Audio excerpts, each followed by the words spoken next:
Hi everybody, welcome back for day 8 of Steph's Take live stream series, where I feature concepts from 2 books through the lens of the accountability evangelist. Today's books are The Productivity Project by Chris Bailey and Your Brain on Nature by Eva Selhub.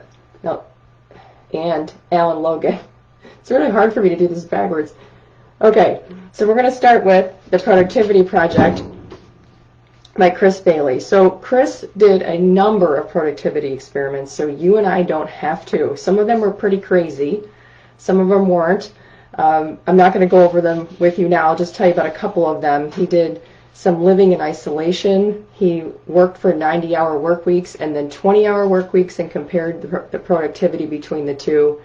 And so I won't leave you in suspense. You probably guessed, or maybe you didn't. I wonder what you would guess. Which one is actually more productive, the 90-hour work week or the 20-hour work week? Well, it turns out that he's only slightly more productive during the 90-hour work weeks compared to the 20-hour work weeks. So when you hear that, it's probably important to step back and say, well, what does productivity mean? Productivity is not activity, it's accomplishment. It's how much did you get accomplished, not so much how much did you get done. Were you working on important things? How much did you do toward your goals? More quadrant 2 work, of course. All right, so let's start with some quotes. Oh, this is great. So I have mentioned this before. I don't know which live it was, or maybe it was in a blog post, but I tend to say this a lot, and I was pretty happy to hear that Chris also gets irritated about this too. He says, "By the way, I have something quick to get off my chest. I don't have time for that is the biggest excuse out there. When someone says they don't have time for something, what they're really saying is that a task isn't as important or attractive as whatever else they have on their plate. Every person gets 24 hours of time every day and gets to spend those 24 hours however he or she chooses." But I digress. And I digress, because I say that all the time. But to be honest, I had to retrain myself. I'd catch myself saying, I don't have time, and then remind myself that accountable people do not say that. Okay, moving on. All right, so when it comes to productivity, you have to care about the changes you're trying to make. So you're not going to be motivated to do what you have to do if you're not actually motivated. I don't know if that makes sense because I'm saying it redundantly, but you can't go after something if you don't have a passion for it. So if you've decided to lose weight and you're going to cut out all carbs, and you love carbs, it's probably not going to go well, right? So you have to be very choosy about how you spend your time, but that's for another day. So what Chris is talking about in the book is what he has found is that productive people manage their time, attention, and energy well. They pay attention to things like what time of day are they most fresh, right? Some people are morning people, some people are night people, some people have different periods, some people have multiple spikes in the day, and they arrange their work accordingly, right? So for me, in the middle of the afternoon is not a good time for me to be kind of sitting down in a lull. I have to be pretty active, otherwise I get pretty sleepy. On the other side, in the morning, I'm super productive. I had tons of stuff done in the morning, and I love to be up early.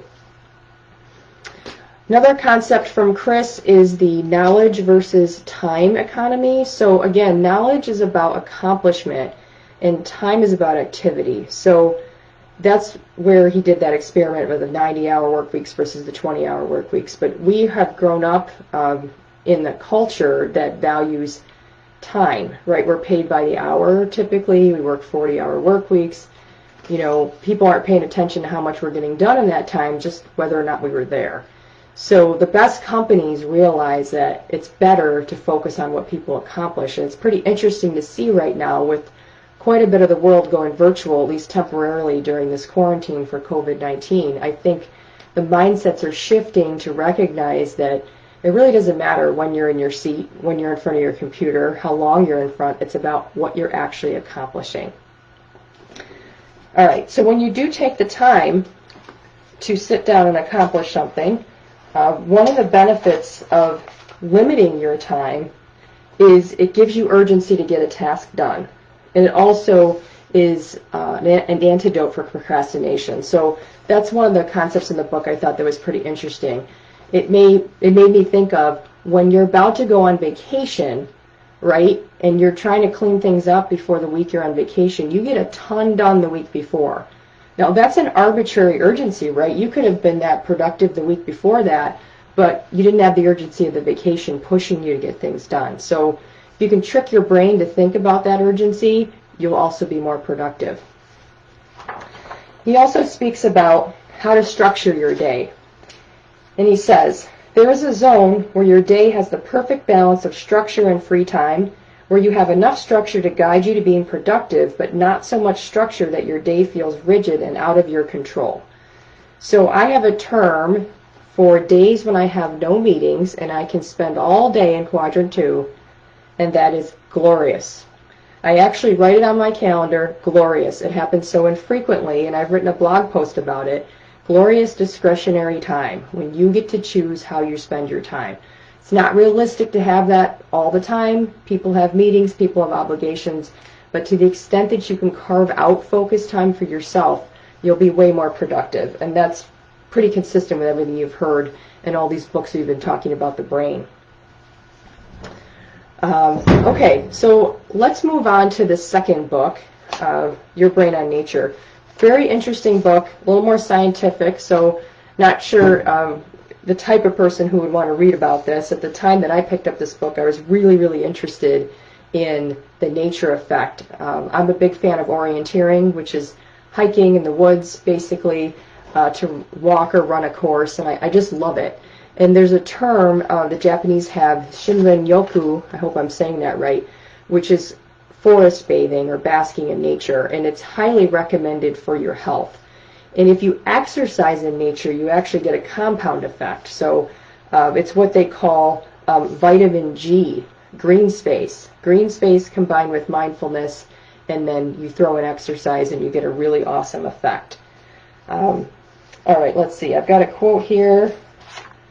Oh, yes. So what I wanted to make sure I mentioned in the context of nature is the benefit to being in nature, in part, is that you don't have your gadgets, right? Well, you might be bringing your phone on a hike to be safe, but you're probably not looking at it while you're walking around, right? So let's talk about just for a second the impact of screen-based gadgets. They're luring us away from nature and all its benefits. It's not possible to cultivate true concern and empathy for nature while being completely detached from it. True connectivity in any relationship, be it interpersonal or with elements of nature, serves to strengthen empathy and concern. So it's there's tons of layers to this in terms of connecting with nature, connecting with people. But if you have your face in the screen all the time, you do tend to get detached, and that's a concern a lot of people have about kids who spend tons of time on gadgets. And so drag them out of the house, get them into the woods. All right, so another benefit, speaking of kids, because they're typically mentioned when ADHD comes up, is ADHD and anxiety and depression. Medicinally, obviously, you can treat them, but being in nature is almost as good, if not better in some circumstances, and there's a lot of science to back that up. Okay, so the next thing I wanted to mention, actually I talked about the vitamin G already. So, there's a study, actually several studies that show that people regardless of your socioeconomic status, nature benefits you. So there's a lot of disadvantage to growing up in a certain place or not having as much money as other people. But in all the studies across all classes, races, etc., this is proven to be very beneficial to your health. Now, was that revolutionary? Absolutely not. But it's just important to say that because everybody needs to have access to nature so their brain can grow, because the whole point of this is to keep a healthy brain. And of course, your body is healthy as well as a result. So there you have it. That is Your Brain on Nature. It's a little difficult for me to kind of wrap my head around this to share it back with you, so I absolutely recommend that you check this out if this is a subject of interest to you, and also the Productivity Project if you want to hear more about Chris's crazy experiments. All right, that's it for now. See you next time.